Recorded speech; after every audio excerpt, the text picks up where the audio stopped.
Hello Mathurin, comment tu vas? Hello Laetitia, bah écoute, ça va super, merci de m'avoir invité. Bah écoute, trop contente de te retrouver ici. Moi, je t'ai invité parce que je voulais qu'on parle d'un sujet en particulier qui était comment on monte en compétence quand on est commercial, notamment dans un Ouais, contexte comme celui qu'on vit actuellement, qui est un environnement très changeant, et surtout dans un contexte où effectivement la plupart des boîtes ont fait le choix d'avoir de plus en plus de commerciaux qui sont ce qu'on appelle full cycle, donc du coup qui gèrent tout le cycle de vente, de la ouais, prospection au closing, même parfois, alors c'est pas forcément ton cas, mais parfois la partie account management. Et donc ok. ça demande effectivement d'être extrêmement bon partout Mm. pour performer. Et du coup, voilà, donc je voulais qu'on en parle ensemble. Mais Ouais, avant ça, justement, ce serait pas mal que les gens qui nous écoutent connaissent un peu ton background aujourd'hui et ce qui va permettre en fait de dérouler et de rentrer un petit peu dans ton quotidien et dans ton activité de sales. Bienvenue sur Vendu, le podcast commercial de référence pour augmenter votre taux de closing. Ici, on discute des meilleures stratégies de vente pour conclure plus de deals, fidéliser ses clients et rendre ses commerciaux plus performants. J'ai des discussions sans filtre avec celles et ceux qui font de la vente au quotidien, des sales leaders, des top performers. On va dans le détail, on donne du contexte pour que vous puissiez repartir avec de la matière actionnable. Je suis Laetitia Fall, je vous embarque dans une nouvelle discussion. Installez-vous confortablement. C'est l'heure de votre dose de culture sales. Bonne écoute. ouais, carrément. Yes, bah écoute, moi je suis account exécutif chez Lyft, donc effectivement full cycle comme tu l'as dit.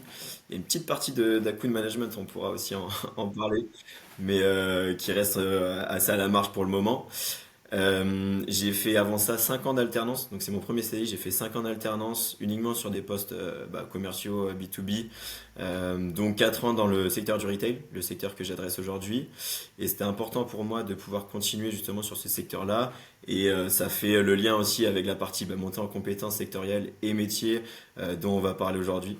Euh, et je pense que c'est intéressant qu'on puisse échanger aujourd'hui aussi sur le fait que je reste en début de carrière, j'ai pas non plus énormément de recul sur les changements, etc. Du métier de sales, mais en tout cas j'essaie de l'appréhender de la meilleure des façons et de justement me baser sur des podcasts comme les tiens ou des podcasts d'autres personnes pour pouvoir monter en compétences. Ok, bah t'es assez humble parce que 5 ans c'est quand même pas mal, tu vois, même si c'est en alternance, c'est quand même une bonne expérience. Du coup, justement, on va rentrer dans le dur parce qu'effectivement, toi aujourd'hui, c'est quoi ton constat sur la réalité justement du métier de sales full cycle? Euh, c'est quoi ton ressenti en fait sur l'étendue de ce qu'on vous demande aujourd'hui dans les boîtes? Ouais. Le ressenti, comme je te disais, du coup, j'ai pas l'impression d'avoir eu un gros changement en fait depuis le début de mon arrivée en fait dans les métiers sales. Mais le ressenti, c'est qu'effectivement, il y a quand même beaucoup d'activités différentes au quotidien, beaucoup d'activités sur lesquelles on doit performer. Parce que c'est quand même un métier où il faut performer, faut pas l'oublier. Beaucoup de montée en compétence sur des sujets différents, donc comprendre l'écosystème du prospect ou du client, comprendre le métier du prospect du client, toi-même progresser sur ton métier de commercial, comprendre aussi enfin moi je suis dans une boîte qui fait du produit, donc comprendre comment un produit se développe. Il y a aussi cet aspect-là chez Leaf aujourd'hui où en fait on pivote depuis 1 ou 2 ans où historiquement c'était assez B2C et là on va aller chercher du B2B, enfin beaucoup plus de B2B, euh, nouveaux produits à développer. Donc piloter aussi derrière avec le prospect, savoir comment on lui dit ou on lui dit pas que le produit est pas encore développé, comment on arrive justement à piloter notre cycle de vente en fonction de la roadmap produit nous en interne, tous ces aspects-là qui sont hyper, je dirais, challengeants et intéressants et où on doit progresser pour aller chercher du chiffre d'affaires et ramener des clients à la boîte quoi. Bah, en fait, c'est vrai que là, je suis en train de réaliser par rapport à ce que tu m'as dit tout à l'heure en disant, j'ai pas forcément, moi, une vision de ce qui était avant et ce que maintenant. Et du coup, j'étais en train de me dire, mais effectivement, c'est vrai que vous êtes la génération de sales qui avait commencé dans une période qui était déjà complexe. Donc, en fait, et vous n'avez pas forcément de référentiel. Vous n'avez pas mon référentiel, par exemple, ou une époque où on avait des rendez-vous qui pleuvaient, on avait des closings qui étaient beaucoup plus simples, etc. Donc, c'est vrai que je suis en train de réaliser ça, c'est intéressant. Donc toi, du coup, pour le coup, à part le fait que tu as un job où tu as énormément d'activités qui sont différentes les unes des autres, pour toi, le contexte économique, bon, c'est celui-ci et bon, t'évolues là-dessus, Ouais, quoi. c'est ça. Ouais. Mm. Bah enfin ouais, c'est effectivement c'est ce que j'ai connu et puis aussi j'ai jamais été dans des boîtes qui ont été hyper connues et où le nom suffisait entre guillemets à faire vendre et Mmh. à aller chercher du rendez-vous quoi. Donc ça a toujours été assez challengeant. Il y a toujours eu cet aspect où on doit faire de l'hyper personnalisation. Enfin je dirais en tout cas depuis 3 ans où je suis vraiment dans le secteur de l'IT. Euh, Cet aspect-là où bah, tu dois aller chercher le bon persona, trouver les bonnes listes, construire les bons organigrammes, etc. Donc ouais, je partage plutôt ce que tu dis. OK. Bah, du coup, ouais, c'est intéressant et puis j'aime bien ce que tu dis de dire, en fait, j'ai jamais été dans une boîte où il y avait un branding incroyable parce qu'effectivement, ça change beaucoup, et voilà, parfois, quand il y a des conseils de vente qui sont donnés, on prend pas ce truc en compte. Mais effectivement, si tu fais partie d'une boîte qui est très connue, ça va pas être la même histoire quand tu envoies un mail et que, bah, voilà, le nom de la boîte est dans le nombre de mails, ça ressort que quand tu es personne et que les gens savent même pas ce que tu fais, quoi. Donc du coup, il faut que tu sois extrêmement sharp sur ta capacité à parler de ta proposition de valeur. Bah, OK, trop bien pour cette intro, merci beaucoup. L'idée, c'est que justement, moi, ce que j'ai envie de, de faire ressortir de cet échange-là, à travers ton expérience, c'est le fait que quand on est sales, c'est pas que de la technique. C'est pas que des stratégies de closing, même si c'est souvent ça qu'on peut voir un peu partout dans la littérature commerciale. Il y a d'abord un truc qui est l'importance de l'expertise sectorielle. On dit souvent, OK, ouais, il faut que tu maîtrises ton marché, mais rarement je vois des choses sur comment on fait. Comment on fait pour rester à jour sur son marché? Comment on fait pour rester à jour sur les pains de ses clients quand on est commercial? Heu, voilà, donc du coup, je te pose la question, toi, actuellement, parce que tu as un secteur bien particulier et qui demande vraiment de bien le connaître parce que vous êtes beaucoup d'acteurs et il est très concurrentiel. Ouais, effectivement, ouais. Carrément. Moi, dans l'expertise sectorielle, je vois aussi enfin, deux expertises. Donc, une expertise vraiment secteur du marché et une sous-expertise métier du prospect du client. Et donc, je pense qu'il y a deux expertises vraiment à développer.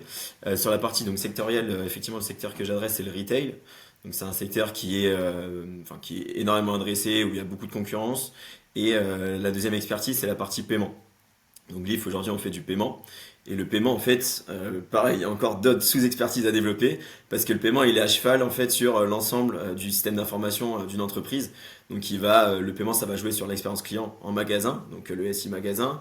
Ça va jouer sur le système caisse, donc il faut connaître tout ce qui est POS. Ça va jouer sur derrière aussi la consolidation financière, donc les différents aspects reporting, etc.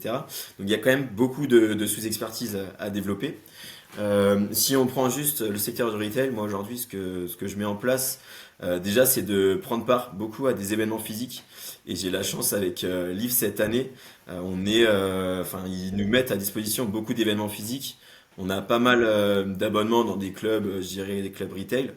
Donc typiquement, par exemple, aujourd'hui, on va à tous les événements les jeudis de la Retail Tech.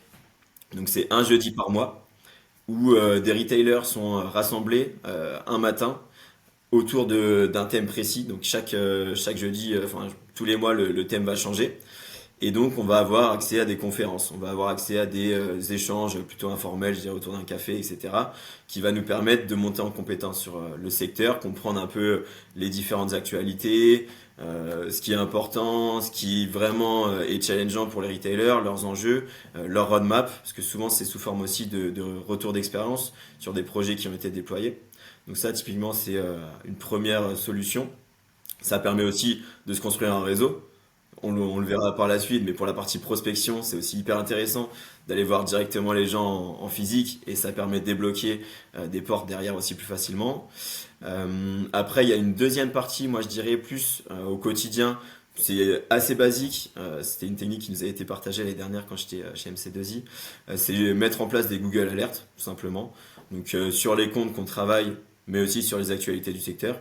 Donc moi, par exemple, j'ai des Google Alerts sur le mot paiement. Dès que le mot paiement ressort, je vais consulter les articles. J'ai une Google Alert sur les wallets, puisqu'on développe des wallets.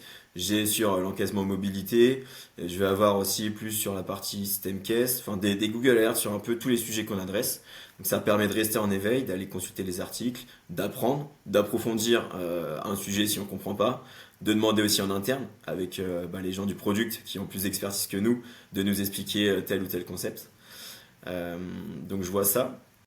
Mais en fait, c'est intéressant parce que du coup, sur les événements, donc il y a la partie plutôt conférence, et cetera, la partie aussi également où tu discutes avec les gens, et cetera.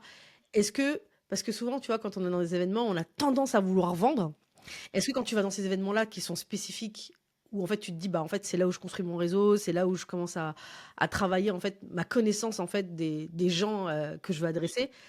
Est-ce que comment tu fais pour gérer cette tentation? T'arrives à séparer les choses ou c'est toujours entre les deux? Ouais. Moi non, j'ai pas trop enfin cette envie-là de vendre parce que je trouve ça un peu gênant, je trouve, d'aller voir les gens et de dire ouais j'ai ça à vendre, viens on en parle. Je préfère d'abord bah, avoir un échange informel ou me faire mettre en relation par quelqu'un parce que j'aimerais pas en fait qu'on me prospecte comme ça directement. Et puis en plus je connais pas quand tu vas voir les gens comme ça, tu sais pas ce qu'ils font et tu sais pas c'est quoi leurs actualités, leurs enjeux du moment, etc. Donc je préfère d'abord essayer de connaître la personne, essayer de me renseigner un peu sur ce qu'elle fait dans sa boîte, etc. Et puis ensuite on voit s'il y a un intérêt ou non, quoi. Et, euh, et aussi, enfin moi du coup j'ai commencé cette année à faire les événements. Sur les premiers événements, j'étais pas hyper à l'aise d'aller justement déranger un peu les gens, etc. Et en fait, tu vois qu'au fur et à mesure que tu viens, bah, les gens ils reconnaissent ton visage et c'est plus facile d'échanger avec eux. Et petit conseil aussi que je donne, c'est d'aller discuter avec les commerciaux plus qu'avec les prospects directement. Parce que vu qu'ils sont comme toi, ouais, en fait, ils sont comme toi. Donc, tu auras forcément à peu près les mêmes, les mêmes échanges et les mêmes enjeux, etc. Et donc, tu vas plus facilement connecter avec eux. Et eux, souvent, ils ont des clients qui sont présents et donc ils vont pouvoir te faire la passe des derrière. Ah OK, cool, intéressant. Ouais. Est-ce que tu participes aussi, alors du coup, il y a la partie plutôt digitale, la partie D'accord. événementielle. Est-ce que, par exemple, tu prends un peu de temps, par exemple, pour participer à des webinaires? Est-ce que ta boîte font des webinaires et que c'est aussi également un moyen pour les commerciaux d'en apprendre un Mm. peu plus sur leur cible? Voilà, effectivement, est-ce qu'en interne, il y a des choses parfois qui sont mises en place pour vous permettre de mieux connaître en fait bah, vos cibles? Ouais, ouais, webinaire, on en fait aussi pas mal. Il y a une organisation qui s'appelle Mercatel, donc, qui est une organisation spécialisée sur le paiement, en fait, qui fait le lien entre les marchands et les PSP, enfin tous les prestataires de paiement et toutes les personnes qui travaillent autour du paiement. Donc ils organisent pas mal de webinaires, souvent en lien avec soit un éditeur ou soit un retailer, ou enfin peu importe. Il y a pas mal de webinaires qui sont organisés par Mercatel, donc j'essaie d'y participer régulièrement. Après, il y a aussi les webinaires bah, qu'on peut trouver sur LinkedIn, même des concurrents. C'est toujours intéressant aussi de voir comment ils fonctionnent. Nous, en interne, on a aussi des webinaires, mais qui sont vraiment dédiés à nous en interne pour monter en compétence sur le secteur du paiement et qui sont animés par notre Head of Product. Euh, il va développer un sous-sujet un jeudi, c'est tous les 15 jours. Donc il essaye de faire tous les 15 jours un webinaire pour nous apprendre des choses, parce qu'il a une grosse expertise et qu'il est très passionné et qu'il adore partager. Donc ça nous sert. Et c'est des choses que j'avais aussi précédemment chez MC2I, donc cabinet de conseil, où là on avait beaucoup plus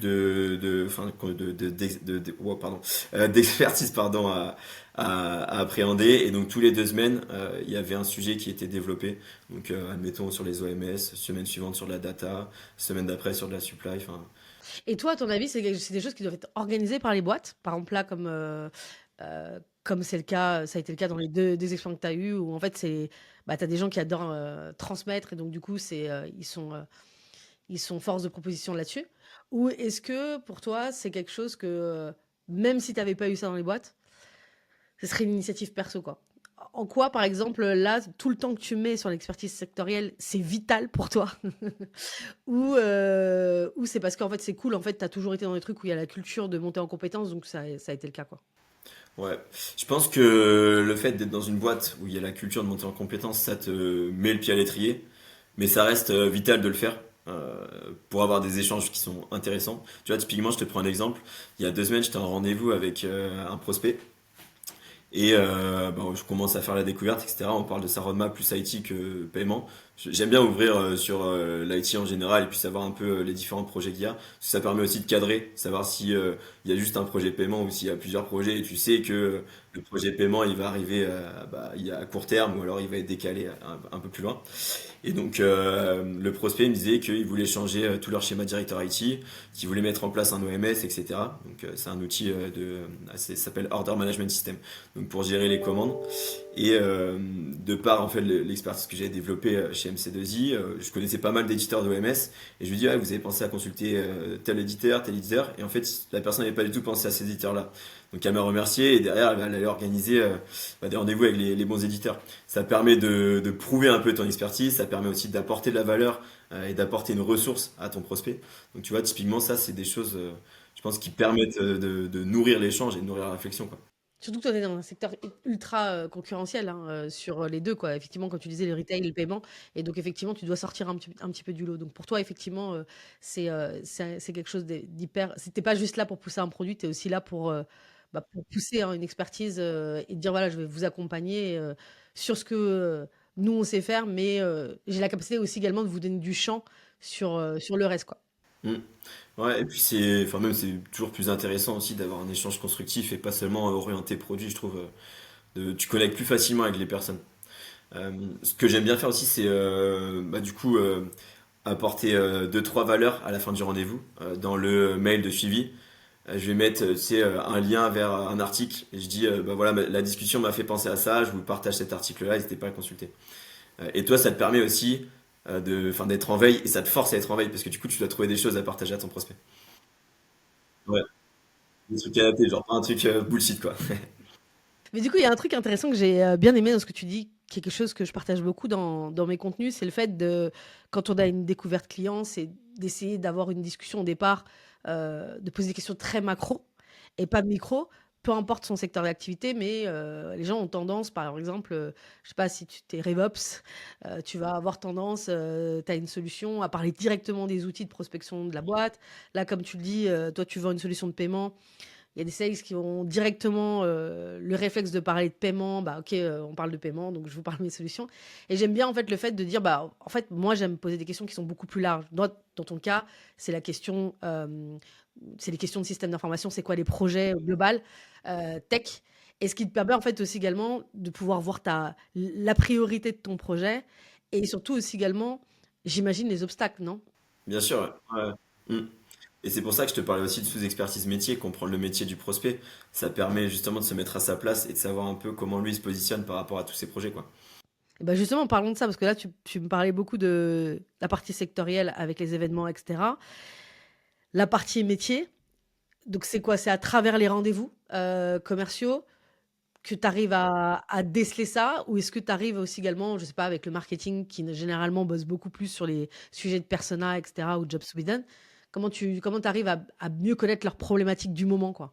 Ouais, à travers effectivement donc les rendez-vous, parce que forcément au bout d'un moment tu commences à connaître les problématiques parce que tu t'enchaînes les rendez-vous. À travers aussi en interne, tu vois, typiquement sur des cycles de vente longs, en général, si tu fais du down to top, tu vas aller chercher les product managers de la boîte que tu cherches. Passe du temps un peu avec les product managers chez toi pour comprendre comment ils fonctionnent. Euh, Ça, je le faisais, je l'avais fait un peu quand j'étais arrivé chez Leaf, mais je le fais un peu moins, il faudrait que je le fasse un peu plus. C'est d'aller de temps en temps dans les réunions du product pour comprendre aussi le wording, comprendre leurs réflexions, même quand tu envoies des mails de prospection, faire relire ton mail à un product manager et te dire est-ce que toi, si tu étais prospect, est-ce que ça te parlerait, tu vois? Parce qu'il connaît exactement le fonctionnement de la personne en face. Euh, donc ouais, donc en interne et après avec les rendez-vous avec tes prospects, quoi, tout simplement. Ouais, ça te permet aussi de voir un peu les évolutions, et cetera. Bah, du coup, déjà, merci parce que tu as partagé quand même pas mal de choses sur comment justement développer son expertise sectorielle. Et donc, j'invite les gens qui nous écoutent déjà à comprendre que là, déjà, ça prend déjà du temps parce qu'on a parlé d'événements, tu as parlé de Google Alert, tu as parlé d'articles, etc. Maintenant, on va parler de la deuxième partie qui est l'expertise métier. C'est ça, en fait, le métier de sales. Et l'expertise métier, c'est beaucoup plus tout ce qui est nos stratégies de prospection, nos stratégies de closing. Alors, toi, évidemment, tu viens de commencer, mais quand même dans un environnement où il y a toujours des nouveautés, quoi. Moi, tous les jours, je vois de nouveaux outils, etc. Donc, il y a aussi le côté shiny object. Toi, justement, alors du coup, là, concrètement, comment tu fais pour progresser sur la partie à la fois prospection et la partie closing? Hmm.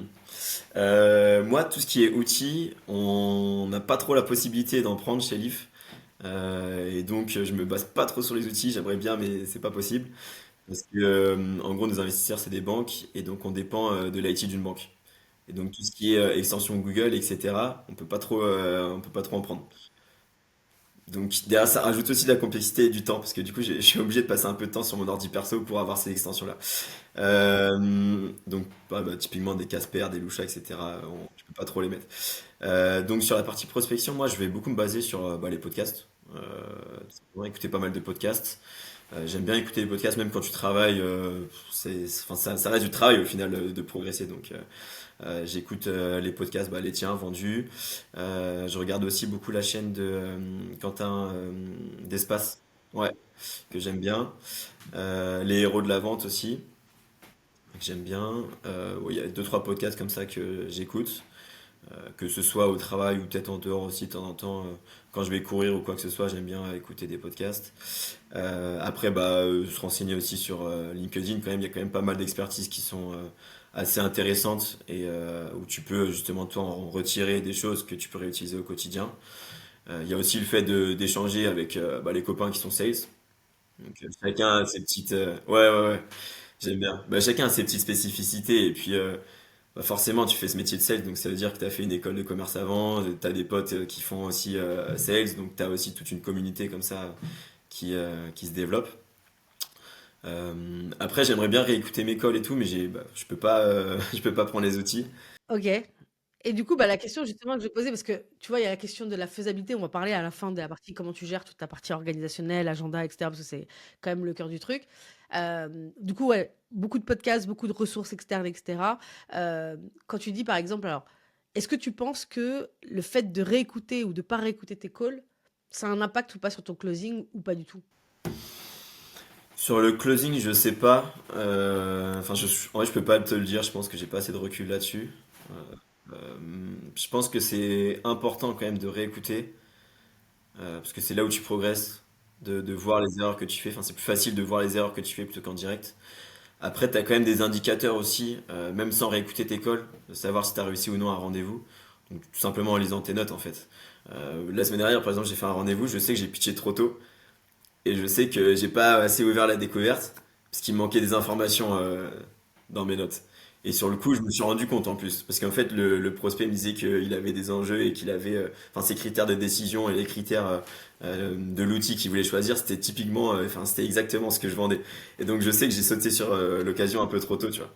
Erreur Et classique, mais ouais, comme erreur tout le classique. temps, malgré l'expérience, et cetera. Ouais, C'est le côté excitation d'un rendez-vous où il c'est faut, ça. où tu te dis: «Mais bon, c'est bon là, ça fit. OK, j'y vais, quoi». Ouais. OK. Et du coup, derrière, quand je faisais mon CR, enfin, quand j'envoyais le CR au prospect, le mail de suivi, je me dis, mais il est un peu light, je raconte n'importe quoi là dans mon CR. Et je me suis dit, en fait, j'ai réfléchi, je me suis dit, c'est sûr, en fait, c'est parce que t'as pitché trop tôt, quoi. OK. Et donc du coup, pour toi, tu penses qu'il y a des stratégies à connaître absolument, en fait, en termes de closing ou en termes de prospection, par exemple aujourd'hui, où finalement on exagère un peu le truc et vu que tu es assez bon, en fait, dans ton expertise, sectorielle, quand même, ça fait quand même un petit moment que tu travailles dedans, que tu creuses et cetera. En fait, ça fait le job ou pour toi, il y a encore des choses là, au stade où tu en es, que tu dois encore bosser? Ou bien tu te dis: «Bah, en fait, non, c'est l'expérience qui me donnera, le fait de réussir, en fait». Il y a pas forcément de hack ou de trucs comme ça? Non, non, enfin, je pense qu'il faut être en alerte, faut continuer à bosser. Enfin, il y a pas de, enfin, pour moi, il n'y a pas de hack juste avec une expertise sectorielle. Il faut quand même continuer à travailler. Les prérequis, je pense, en tout cas sur la partie prospection et sur développement commercial, parce que nous, on fait quand même du full cycle et du cycle de vente long. C'est déjà de bien connaître les comptes que tu travailles. Donc, bien connaître, j'entends par là organigramme, j'entends les projets, j'entends la santé financière, j'entends fait, tout ce qui gravite autour d'un compte. Tu as un volume de compte, en fait, bien spécifique, en fait, qui est défini? Ou en fait, c'est toi qui va piocher dans un volume de compte, Ouais, enfin c'est moi qui me suis construit du coup mon funnel de compte, mais en fait on a accès à des ressources aussi via LSA, donc c'est un comment dire un média retail où tu as en fait le top 100 des comptes retail de l'année.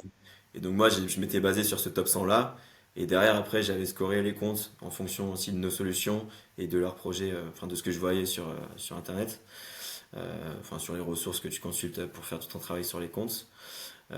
Et derrière, ça permet de prioriser en fait les comptes que tu as travaillés. Par exemple, les 30 premiers comptes, j'ai fait l'organigramme enfin, des personnes qui gravitent autour du paiement et je sais qui je dois aller voir, qui je dois pas aller voir. Les 30 suivants, j'ai pas forcément eu le temps de le faire pour l'instant, bah, je vais le faire plus tard. Et derrière, voilà, ça permet voilà, de enfin, piloter un peu ta prospection. Ça, c'est un prérequis, je pense, d'avoir un bon ciblage chirurgical, connaître le compte, arriver avec le wording du compte aussi. Ça, c'est hyper intéressant. Notamment bah, dans la partie plutôt, je dirais, ESN, cabinet de conseil, de connaître en fait le nom des BU, parce que tous les comptes ont des noms de BU différents. Par exemple, chez Carrefour, l'année dernière, c'était mon client. Carrefour, il fonctionnait en Digital Factory. Leclerc, c'était aussi mon prospect. Leclerc, il fonctionnait en squad. C'était en gros, tu avais une Digital Factory Supply Chain, une Digital Factory marchandises, et Leclerc, ils avaient une squad pricing, une squad data, etc. Quand tu appelais ton prospect, quand tu faisais ta prospection, tu disais, ouais, bah, j'ai parlé avec un tel de la DF marchandise. Et juste d'utiliser leurs acronymes, en fait, ça permet d'apporter de la confiance. Donc ça, c'est des informations, je pense, que tu dois connaître sur le compte pour être plus pertinent et plus accrocheur quand tu prospectes. Mais du coup, toi, alors évidemment, tu fais de la vente complexe, donc tu as peu de comptes. Donc en fait, justement, tu vas vraiment avoir une logique où je vais travailler peu de comptes, mais hyper bien et avoir un niveau d'information extrêmement élevé pour pouvoir bah, déjà bien les prospecter et ensuite bien les adresser. Ouais, ouais, c'est ça. Et il y a un truc que j'avais retenu, tu sais, quand on était allé à l'événement Conicet, Ouais, c'était les 5 comptes 3 semaines de ouais, Antoine de Payplug. totalement. Je l'ai mis en place aussi Ouais, chez un bah client ça, que je trouve que j'accompagne. Là, c'est excellent. Vraiment, ouais, merci. ça, c'est trop bien. Parce Ouais, que merci à ça Julien permet vraiment de de. Pigment, quoi. Ouais, Ouais, ouais. carrément. Ça permet ouais, vraiment d'être focus et de Bah, travailler 5 tu peux comptes. réexpliquer parce que les gens n'étaient pas forcément dans notre truc, Ouais. comment tu disais, quoi. En gros, ce qu'ils disaient, pareil, ils font de la vente complexe et ils font de la vente cycle de vente long. L'idée, c'est de travailler 5 comptes avec intensité sur un temps de 3 semaines. Et si on voit qu'on n'a pas de résultat sur ces 5 comptes pendant les 3 semaines, donc résultat, c'est des rendez-vous, un besoin, quoi que ce soit, on passe à 5 comptes suivants. Et on les travaille avec la même intensité. On connaît vraiment le compte de fond en comble. Effectivement, toi, tu as testé, du coup, ça. Ouais, ouais, Enfin, ouais, ça ouais. marche. En fait Ouais. c'est assez cool parce que ça résout un problème qu'on peut avoir, nous, à se focaliser toujours sur les mêmes comptes. Je sais pas pourquoi Mm. notre cerveau va toujours aller revenir sur le même Ouais. truc, alors qu'on sait que soit il n'y a pas d'espoir, soit c'est pas le bon moment, etc. Donc, Mm. je trouve que c'est une bonne manière. Et ce côté intensité, c'est que, bah, en fait, ta charge mentale, parce on va en parler tout à l'heure. Ouais. Quand tu es full cycle, tu as quand même une charge mentale assez importante, hein. Tu dois penser à Mm. plein de trucs. Et du coup, le fait de se concentrer sur peu de comptes et de dire je vais m'en insister là-dessus, tu sais ce que tu as à faire, quoi. Mm. Et tu papillonnes pas comme tu Ouais, pourrais le faire carrément. quand tu as 30 comptes devant toi et en disant bon, ok, je vais commencer C'est par pas quoi. par où commencer, quoi. Ouais. Ouais, exactement, ouais. Mm. Du coup, Ouais, je suis d'accord. hyper intéressant là sur ça, sur cette partie, la partie compte. Ensuite, quand tu disais, bah, poursuis un peu les prérequis. Donc après le ciblage, c'est quoi les autres choses en fait pour toi Ouais, bah c'est les méthodes, je dirais, de qualif, enfin qualif découverte. Faut en connaître au moins une, je pense, et que tu maîtrises. Moi, j'utilise Spin Ok, parce que on l'utilisait beaucoup. J'ai fait mon école, c'était Eurydice Business School, ok, et chez Eurydice, c'est spin, spin, spin. ok, d'accord, ok, Et en fait, on mangeait du spin à longueur de journée et on s'entraînait à faire du spin. ok. Donc Parce c'est qu'en une, gros, Eurydice, c'est vraiment une école. Le master qu'on fait, c'est vraiment orienté sales dans ok, l'IT. ok, Et donc, en fait, le cycle de vie de tes cours, il suit le cycle de vie d'un cycle de vente. ok, Et donc, tu d'accord. as des cours de découverte, tu as des cours de closing, tu as des cours de machin. Et en fait, spin, on a eu des cours, mais j'ai fait 3 ans chez Eurydice, j'ai eu tellement de cours de spin que j'utilise et que j'aime bien cette méthodologie aussi. Et ça fait sens avec ce qu'on disait tout à l'heure. Au départ, ouvrir plus sur du macro. Tu vois, les questions spin, les questions S de spin, c'est plus du macro, la situation, comment on fonctionne, etc. OK. Mais de toute façon, moi je pense que comme je l'ai dit, toi et moi on en a déjà parlé, c'est que, bah, la méthode en fait à partir du moment où tu te l'as appropriée, bon bah, tu parti prendre Bant, Spice et cetera. Après tu en fais ce que tu veux. Donc j'imagine que la méthode que tu prends, tu l'as retravaillée, torturée et cetera pour qu'elle, s'adapte à ton contexte, quoi. Ouais. Et je pense, tu vois, pour tous les gens qui ont la possibilité de réécouter l'école et tout, si tu as la possibilité de voir un peu une méthode qui ressort de l'ensemble de tes meetings, c'est bien aussi et ça te permet de l'approprier encore plus. Et de se dire, ouais, bah là, quand j'ai posé telle question dans ce meeting-là, bah ça a bien marché. Et tu compares avec un autre meeting, tu dis, ah bah j'ai posé à peu près la même question, ça a bien marché aussi, tu vois. Tout en adaptant évidemment à l'interlocuteur et au constat, mais enfin au constat, au secteur, mais je pense que c'est des choses qui sont pas mal à mettre en place. OK. Tu as pas mal parlé de du coup, toute la dimension, évidemment pour être bon en prospection, ça commence vraiment par le ciblage, partie closing sur la partie qualif. Est-ce que du coup, comme tu es quand même sur du cycle de vente long, tu as parlé un petit peu de ça en fait en disant: «Je partage en fait des ressources et cetera». Comment tu fais pour garder tes prospects de manière engagée pour pas les perdre? Parce que c'est ce qui est terrible quand on fait de la vente complexe. Ouais, ouais, c'est dur. Et puis en plus, surtout dans le paiement, comme je te disais au départ, vu qu'il y a plein de personnes différentes à les rencontrer, je trouve le plus dur, c'est d'avoir la passe D d'un interlocuteur à l'autre. Ouais. De te faire mettre en relation. Tu vois, à la fin d'un rendez-vous, souvent tu dis, bon, bah, le prochaine étape, c'est qu'on puisse discuter avec un tel. Est-ce que vous pouvez m'organiser un rendez-vous, tu vois? Mmh. Et de temps en temps, ils ont un peu peur de le faire. Donc ça, c'est le plus difficile. À ton avis, pourquoi ils ont peur de le faire? Parce qu'effectivement, moi, je parle beaucoup de multithreading, donc le fait d'adresser plusieurs interlocuteurs au sein d'un compte, ce qui est aujourd'hui vital, hein, pour pouvoir closer des deals et avoir un beau taux de conversion. Mais justement, effectivement, à raison, les gens posent la question, ouais, mais ok, comment on fait? Tu vois, parce que voilà. Mais du coup, pour répondre à comment on fait, j'aime bien répondre en fait, qu'est-ce qui fait qu'en fait, à ton avis, les gens, ils n'ont pas envie de te passer, te faire une passe D en interne, etc. Ce serait quoi les raisons que tu identifies, toi? Soit le projet est pas mature en interne, Ok. soit t'as pas assez montré l'impact de ton projet. Donc toi, tu parles beaucoup de Spice, mais Ouais. en fait, si tu montres un vrai impact pour la boîte, la personne, elle va vouloir forcément te mettre en relation avec les gens. Donc c'est peut-être ça. Après, c'est aussi le manque de confiance parce que après un premier échange de 30 minutes, la personne elle te connaît pas, elle a pas forcément intérêt à te faire rencontrer ses collègues. Ou soit tu lui as pas montré assez de confiance et tu lui as pas généré assez de confiance. Ouais, je pense que c'est ces trois aspects, je dirais. Franchement, c'est super cool parce que je pense que ces trois aspects, tu peux trouver des solutions pour justement après. Et j'aime bien ton premier de dire, en fait, le projet est pas mature en interne parce que tu peux parler avec une personne qui est convaincue qu'il faut faire ça. Mais en vrai, elle va pas te faire une passe D parce qu'en fait, c'est elle qui est en mode proactif et à l'avant-garde, mais elle a pas du tout checké et backé avec les autres. Et elle a un peu honte de se dire, mais ça se trouve, bon, je vais trop vite ou etc. Et parfois, les deals sont bloqués juste par rapport à ça, quoi. Et de voir, parce qu'on parle souvent du besoin, la personne en face, ça peut exprimer un besoin, oui, il faut absolument qu'on ait ça.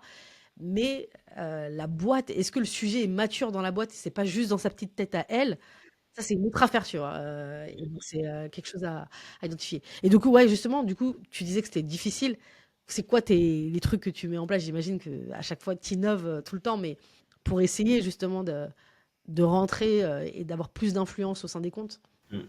Je pense déjà garder la première personne avec qui tu as un contact, la garder dans à peu près tous les échanges euh, pour la sentir, enfin pour qu'elle se sente quand même concernée, tu vois.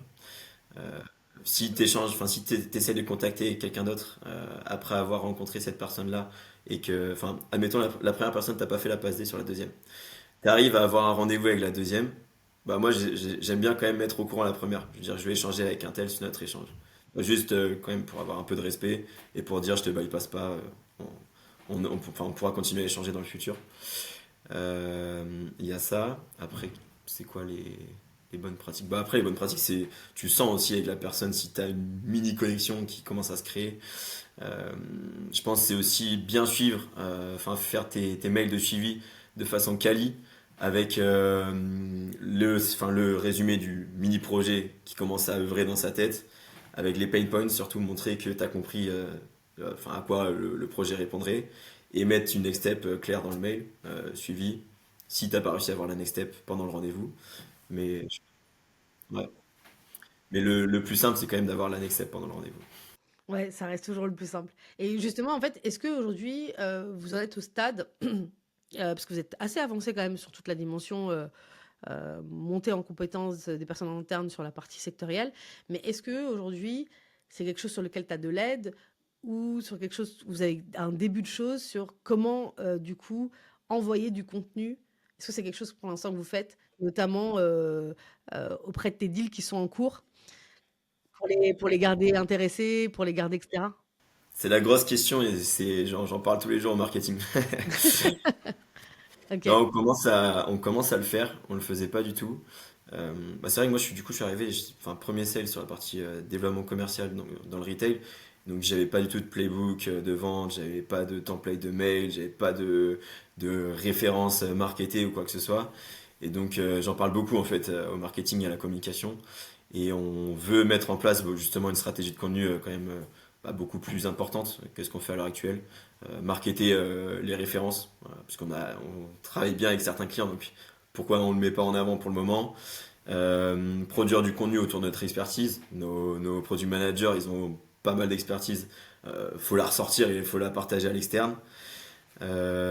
Toute la veille qu'on fait, pareil, j'ai notre head of communication, en fait, elle nous envoie aussi une liste d'articles tous les lundis sur Ah, la c'est concurrence, sur le marché, sur le paiement, etc. Donc ça, pareil, j'ai demandé à ce qu'on l'exporte en externe, et qu'on la publie sur LinkedIn, qu'on fasse de la newsletter, que moi je puisse l'envoyer à des prospects. Euh, ouais. Mais toute cette stratégie de contenu, ouais, c'est une vraie question. Mais du coup, en fait, ce que je trouve intéressant, c'est que pour ceux qui nous écoutent, c'est que, tu vois, souvent, parfois, on a tendance à se dire, ouais, on n'a pas ça. Et là, en Mm. fait, ce que tu es en train de me dire, c'est que ça vient aussi beaucoup de toi. Parce que parfois, on peut, nous, en tant que sales, être hyper frustrés parce qu'effectivement, on a plein de choses à faire. Mais en Mm. fait, le marketing aujourd'hui, c'est aussi également aux commerciaux de dire, bah, en Bien fait, sûr. moi, pour closer mes deals, voilà ce dont j'ai besoin. Donc Mm. évidemment, j'ai besoin de générer des leads parce que vient naturellement, parce que historiquement, les marketing, on les a aussi beaucoup positionnés sur cette partie-là, Ouais, génération de leads, rendez-vous, etc. Alors qu'en fait, ils ont un champ des possibles et une capacité à nous aider. Ils sont même, je dirais, même bien sûr. vitales Ouais, aujourd'hui clairement. pour nous aider à closer des deals et dire, mais qu'est-ce que je raconte à mon client quand ça fait 6 mois que je suis avec lui et que je lui raconte un truc nouveau que, bon, écoute, est-ce C'est que je bon, peux il en parler a à marre. Dédé, quoi? Comment? Ouais. Non, c'est bon, il en a marre de voir Mathieu à la bout de 6 mois. C'est ça, voilà, tu vois, et genre, et puis Ouais, même, tu vois, genre, bah, est-ce que je peux parler avec lui, où vous en êtes? Enfin, tu vois, ça, c'est des choses, ce qui fait qu'en fait, au final, tu peux avoir la meilleure qualif du monde, tu peux avoir le meilleur pitch du monde. À un moment donné, ton prospect, il te lâche parce qu'il te dit, bon, écoute, t'es gentil, mais moi, mon sujet, je vais à mon rythme. Et mm, donc, comme t'es pas dans la boîte, tu sais pas exactement c'est quoi le rythme, mais en fait, tu as quand même besoin, en fait, toi, d'avoir des certitudes parce que tu as une revue de pipe, ou en tout cas des gens à rassurer en interne en disant que ouais, clairement. tel deal avance ou pas. Et Mm. donc, en fait, je trouve ça intéressant de toi d'être, bah voilà, de donner des idées. Et là, par exemple, tu vois, genre cette idée-là, c'est incroyable parce que c'est déjà quelque chose que quelqu'un fait, la head of communication qui partage Ouais, déjà en interne, et que toi, tu puisses utiliser ça sur un support. Ça, c'est facile à mettre en place pour que tu puisses le partager en externe. mm, Et ça a de la valeur, en fait, ouais, pour carrément. tes clients. Ouais, bah, c'est ce que je disais, et surtout que, enfin, nous on pivote, donc on a besoin aussi de mettre de la confiance et de montrer qu'on connaît bien notre secteur. Donc faire des publications de ce type, justement, nourrir nos prospects, nourrir nos clients avec des articles qui les nourrissent, enfin nourrissent, ça fait, qui les aident à mieux appréhender leur secteur. Je trouve que c'est hyper pertinent, quoi. Ok. Et du coup, toi, principalement, après, on va passer plutôt sur l'organisation et les arbitrages que tu es obligé de faire, etc. On a parlé, bon, moi, ce que je trouve qui est extrêmement complexe quand tu es full cycle, c'est cette dimension de toujours penser à la prospection. Toi, en fait, comment, parce que c'est le plus dur, euh, pas le plus sympa, c'est plus sympa de parler à des gens et essayer de faire avancer des deals, même s'il y a, il y a, il y a il y a les challenges, on en a parlé avec le fait de faire du multithreading. Mais au-delà de ça, comment tu fais, c'est quoi les canaux d'ailleurs que tu utilises pour prospecter et comment tu fais pour que en fait, de jamais l'oublier, malgré parfois que parfois tu peux avoir un pipe qui est rassurant, quoi. Hmm. Moi, déjà, j'aime bien prospecter. Je trouve Ah, pas ok, ça. d'accord. Bon, déjà, Ouais, mais c'est- ça dépend d'une personne. Mais je pense que c'est aussi parce que enfin, je suis en début de carrière, donc ouais, encore cette saturation de la prospection.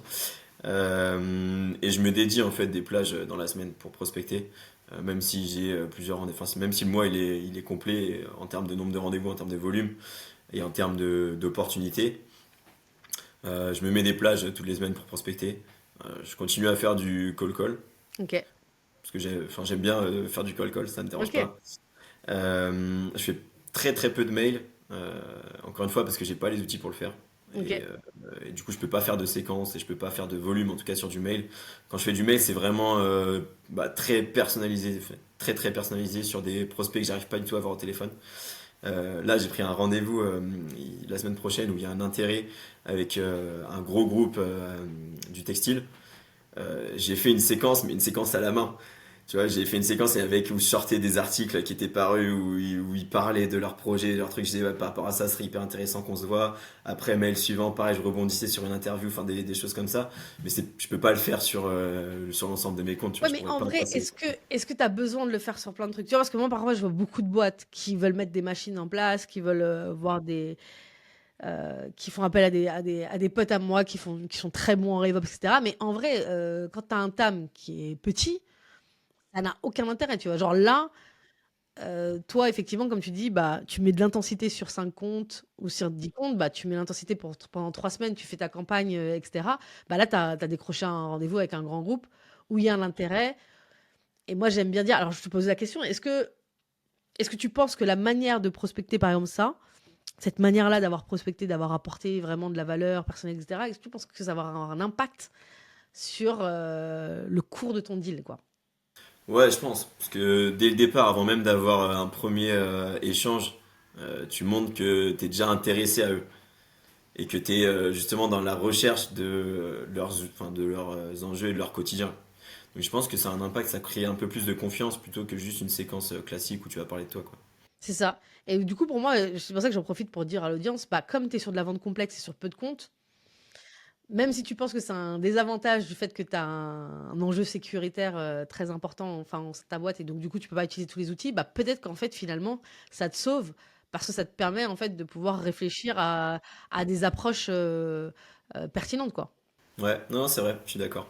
Je suis d'accord. Mais même, enfin, ce serait quand même, je pense, pertinent de faire de la séquence sur des comptes que j'ai pas eu tout le temps de travailler. Parce que même si tu as seulement 100 comptes, il y a quand même des comptes que tu travailles Bien pas, sûr, quoi. ouais, clairement, ouais, clairement, clairement. OK, du coup, là, bah, justement, on va poursuivre sur la partie organisationnelle parce que c'est un sujet que je vois en fait à chaque fois que j'ai partagé sur ce sujet sur LinkedIn, ça a plu. Donc je pense que les gens ont vraiment un enjeu organisationnel. Bon, moi-même j'ai un enjeu organisationnel quand je gère les clients sur lesquels je fais de la vente. C'est hyper complexe de tout faire. Bah, t'en as un peu parlé, tu mets des plages horaires pour la partie prospection. Comment tu organises ton agenda pour faire rentrer tout ça? La montée en compétences, la prospection, le closing, le relance, la nurturing. En plus, tu m'as dit que tu faisais un peu d'account management aussi également sur une partie. Plus, on oublie tout le temps, le fait de faire des retours à son équipe, parler à sa head of communication, parler à son product manager sur des sujets qui vont les permettre eux-mêmes d'avancer parce qu'on n'est pas tout seul à vendre un produit et puis on parle à personne. Comment tu fais pour tout ça? Ouais, bah, du coup, moi j'ai mis en place des plages. Donc, comme je te disais, bah, je me suis appuyé un peu sur ce que tu avais partagé sur Ah bah LinkedIn. c'est cool alors. Sur LinkedIn. Ok. Non, mais c'est vrai que enfin, c'est bien fait. Donc, c'est cool, tu vois, de pouvoir utiliser ce genre de ressources. Après, on a aussi, nous, des réunions en interne qui sont toutes les semaines avec le produit. On a une réunion toutes les semaines avec le produit, justement, pour faire nos remontées terrain. Ok. Euh, on a une réunion avec le market et le projet, parce que du coup, il y a toute une partie projet aussi qu'on arrive à vendre. Euh, donc, En pour fait, c'est faire une, c'est aussi. une, c'est une équipe, c'est une réunion revenu quoi, où il y a le sales, le Ouais, c'est ça, marketing et ouais. ouais, c'est Ok. ça, une réunion revenu où enfin, on fait une passe sur les sujets. Ça ressemble pas mal à du reporting, mais je pense qu'on peut l'optimiser, mais enfin, en tout cas, on se parle, donc c'est bien. Ok. Le produit, on se parle aussi, donc c'est bien, ça permet aussi de prioriser leur roadmap et s'ils doivent développer une feature plutôt qu'une autre. Donc ça, c'est cadré avec deux réunions. C'est-à-dire que tous tes retours au sein interne, c'est cadré avec deux réunions qui ont lieu. Ok. Ouais. Enfin, les réunions produits, on en a trois parce on a trois gros produits et en fait, on a une personne, enfin, on a ce qu'on appelle un product marketing manager qui fait le Ouais, lien avec le produit après. ouais, ouais, ouais. Ok. Donc, Très on bien. a une Bah, réunion avec l'ensemble, enfin, avec les trois product marketing managers. Et puis après, les échanges au quotidien, ils sont assez naturellement parce qu'on reste, enfin, on est une petite boîte, on est à peu près 130, je crois, mais avec nos ça va. devs. Quand tu Ouais, dis mais nos petite boîte, devs, en les gens fait, ils pensent 20, 20 personnes. Ok, non, mais d'accord. Ok, ouais, ouais, ouais. Mais en fait, nos devs, enfin, ils sont externalisés, ils sont à Strasbourg. d'accord. Et nous, on est à Ok. Paris. Donc, à Paris, on doit être 30-40, quoi. Et vous êtes en remote ou Non, on est au bureau, on est pas mal au Ok. bureau. Là, je suis en Donc ça, remote donc ça aujourd'hui, mais facilite effectivement les échanges informels ouais, plus ouais, ouais. facilement. Ok. On se parle facilement. Et puis, enfin, moi, du coup, mon manager, c'est le CEO. Donc, bah, dès que je lui fais remonter les informations, ça redescend plus facilement aussi. C'est vrai aussi, ouais. Ouais. L'avantage. Et non, non, sinon, après, ouais, c'est ça, c'est les plages horaires bien calées dans l'agenda toutes les semaines. Mais du coup, en fait, justement, tu catégoriserais les choses comment? Parce que tu vois, genre, pour un peu projeter les autres personnes, ces plages-là, c'est quoi? C'est que prospection? Parce que tu vois, dans la prospection, il y a des sous-catégories. Ouais, ouais, Comment, ouais. comment tu t'organises tout ça, quoi? Ouais. Le lundi matin, du coup, j'ai un créneau. Là, j'étais en train de regarder l'agenda. J'ai un créneau veille, donc où je regarde un peu tout ce qui se fait quand j'arrive le lundi. Je suis abonné à des newsletters aussi. On en a pas parlé, mais les newsletters c'est intéressant. Silicon notamment pour la partie IT, pour avoir toujours cet aspect. On sait, enfin, on sait ce qui se passe sur la globalité du monde de l'IT. Ensuite, donc ça c'est enfin, ouais, 8h30, 9h, 10h. Après, j'ai une plage pour la partie carto, donc carto contact, donc trouver les bons contacts. Le lundi aussi, lundi matin, parce que j'aime pas trop prospecter le lundi matin, J'ai pas envie de, Same, enfin, je laisse un peu same. tranquille les gens à la sortie du week-end. Donc lundi après, on a la réunion market projet. Après, je fais un peu de prospection en fin de journée. Après, pareil, le reste de la journée, enfin le reste de la semaine, pardon, j'ai des créneaux de prospection le matin, le midi, en début d'après, enfin le midi 11h45, midi 15, midi 30, en début d'après-midi, en fin de journée. Je me cale toujours une petite plage pour prospecter. Ah, c'est intéressant, du coup, tu te positionnes deux sessions, Ouais, je mets, deux micro-sessions plutôt qu'un gros bloc, quoi. ouais, j'appelle le matin, donc avant les réunions des prospects. J'appelle vers midi, j'appelle en début d'après-midi et j'appelle le soir. Ok, donc tu as même Ouais, trois micro-sessions il plutôt que la grosse session de 2 heures, etc. ouais. Ok, Des c'est intéressant. micro-sessions, ouais, je mets 4 micro-sessions de 30 minutes à peu près et j'enchaîne l'école et puis j'essaie d'avoir des réponses. Ah, ok, c'est Parce cool, que, c'est intéressant. ouais. Ok. Après, il y a aussi une plage horaire dans la semaine, le mardi, pour tout ce qui est présentation, donc faire mes présentations. Discuter avec mon UX aussi.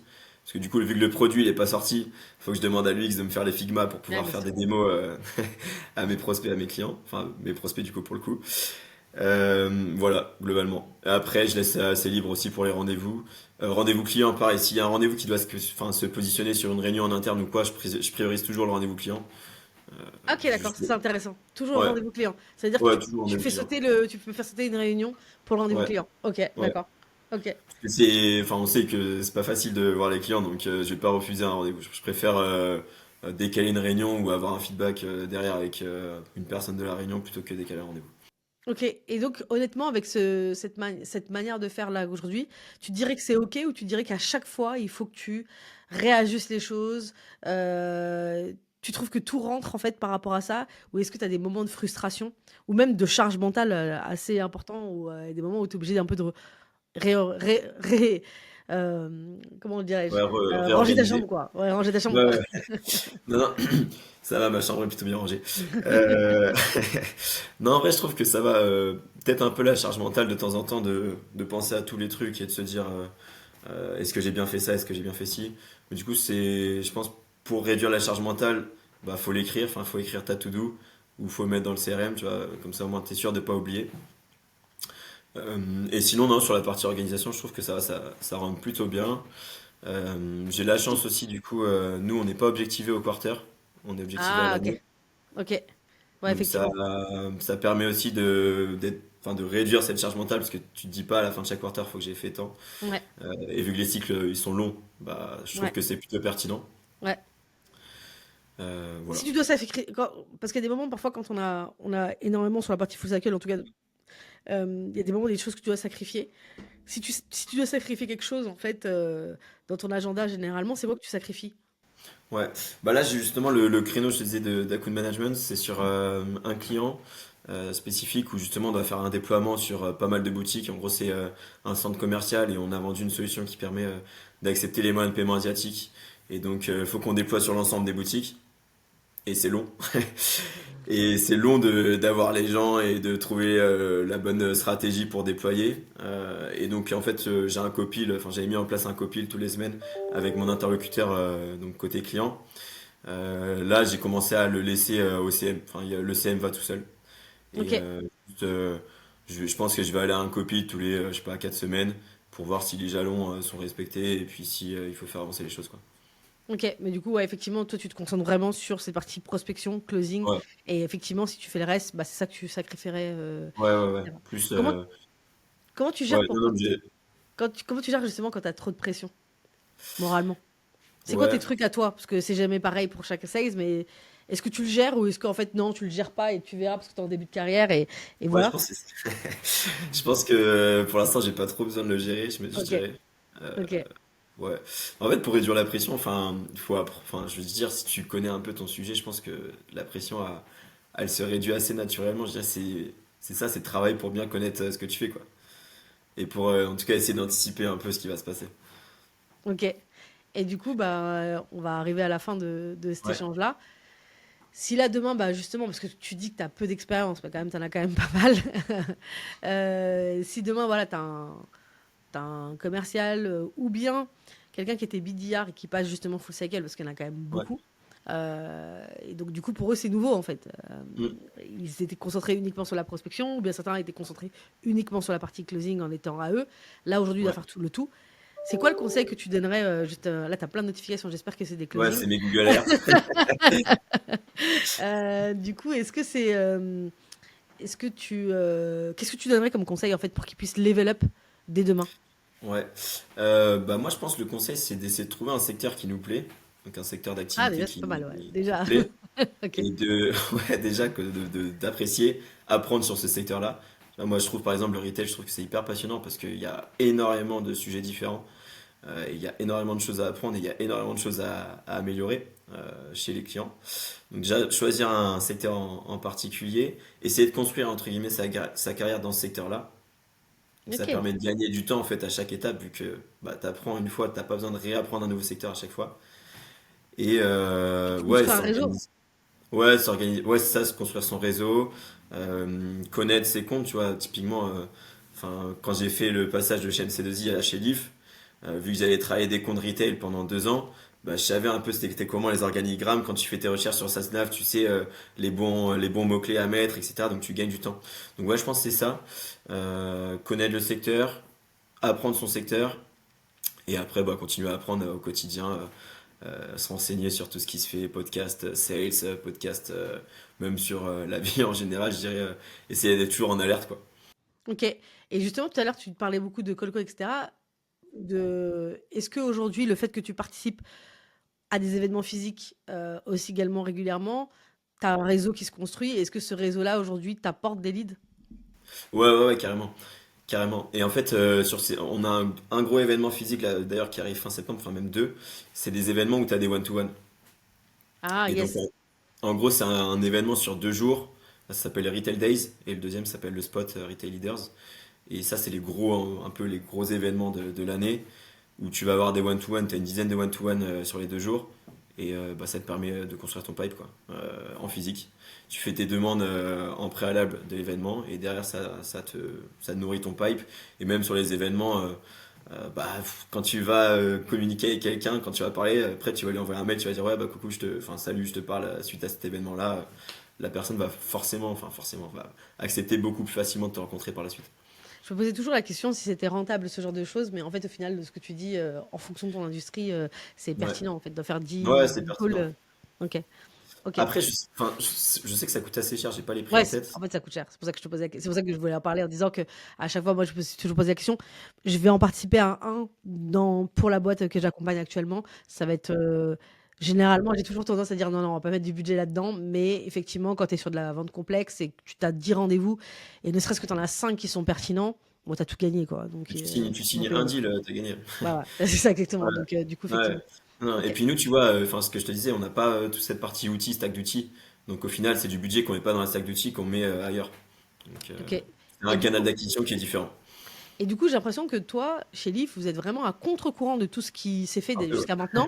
Dans le sens, alors déjà, effectivement, avec la partie outils, à cause de la dimension ouais. sécuritaire. Mais du coup, comme on l'a dit, ça te pousse à avoir des approches hyper pertinentes. Mm, Mais mm. au-delà de ça, il y a le côté, j'ai l'impression, le côté, vous êtes vachement en physique.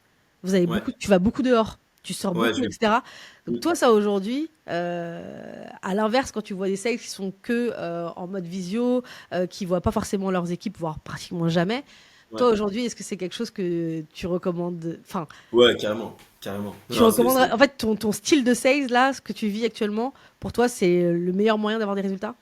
ouais, je pense. Enfin, après, je sais pas si c'est le meilleur moyen d'avoir des résultats parce que, enfin, je travaille tout seul, donc, enfin, tout seul entre guillemets avec le CEO. Mais je pense que le meilleur moyen, c'est d'être dans une équipe où on progresse, etc. Enfin, où on peut se challenger et apporter ses idées. Mais le fait d'aller sur le terrain, d'aller rencontrer les prospects en physique, ouais, je pense que c'est un vrai prérequis. Et surtout, enfin, à l'heure actuelle, où, comme tu le dis, tout le monde est en visio, en vrai, ça fait la différence. Ça fait la différence. Là, tu vois, typiquement, le rendez-vous, je te disais que j'ai décroché par mail, que j'arrivais pas du tout à voir la personne, etc. Bah, je vais aller chez eux. Leurs bureaux, ils sont à Lille, je vais aller à Lille. Et Ouais, je et en pense que plus ça marque. c'est Et un ça crée, effort à faire. C'est un ouais, et puis effort ça à crée faire, une relation mais quoi. T'es venu à Lille ouais, quoi. c'est ça. Ouais, Et puis sur les paniers moyens sur lesquels on est, en vrai, tu vas payer ton billet de train 100 euros. Je pense que c'est rentable, tu vois, d'aller rencontrer les personnes, quoi. ouais, complètement. Ok, bah on va finir sur ça.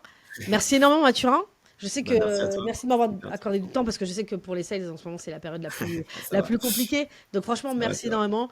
Écoute, je te souhaite bah, de coup de finir l'année en beauté et à J'espère. bientôt. Merci beaucoup, Laetitia. C'était un plaisir d'échanger avec toi. Ciao, ciao, à plus. Salut, à Ciao. bientôt.